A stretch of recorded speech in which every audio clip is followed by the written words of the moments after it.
Crime branch police असल्याची बतावणी करून एका इसमाला दोघा तोतयांनी 1,61,000 गंडा घातलाय। ही घटना यवतमाळच्या जाजू चौक परिसरात घडली। गजानन वासुदेव डवले राहणार परोक्ते लेआउट वडगाव आर्णी रोड असे फिर्यादीचे नाव आहे। फिर्यादी हे कॅरीबॅग विक्री करण्याचे काम करतात। दरम्यान शनिवारी नेहमीप्रमाणे जाजू चौक येथे ते कॅरीबॅग विक्री करण्यासाठी आले होते। यावेळी डोक्याला हेल्मेट आणि तोंडाला मास्क लावून एक दुचाकी चालक त्यांच्या जवळ आला। तसेच त्यांना क्राईम ब्रांच पोलीस असल्याचे सांगून ओळखपत्र दाखविले। शिवाय रात्री चरस पडल्याचे सांगून त्यांच्या बॅगची तपासणी करीत पॅन्टचे खिसे तपासले। त्यानंतर डवले यांना मोबाईल, पैसे आणि 70,000ची हातातील सोन्याची अंगठी व 91,000ची चैन रुमालात ठेवण्यास सांगितली।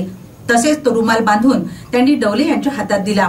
त्यानंतर एका मुलासोबत संबंधित तरुण तहसीलकडे निघून गेला।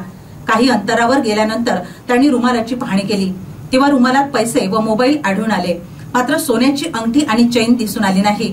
फसवणूक झाल्याचे लक्षात येता डवले यांनी औदुतवाडी पोलीस ठाणे गाठून या प्रकरणी रितसर तक्रार दिली। त्यावरून पोलिसांनी तोतया क्राईम ब्रांच पोलिसांवर गुन्हा दाखल केलाय। या घटनेचा अधिक तपास औदुतवाडी पोलीस करीत आहे।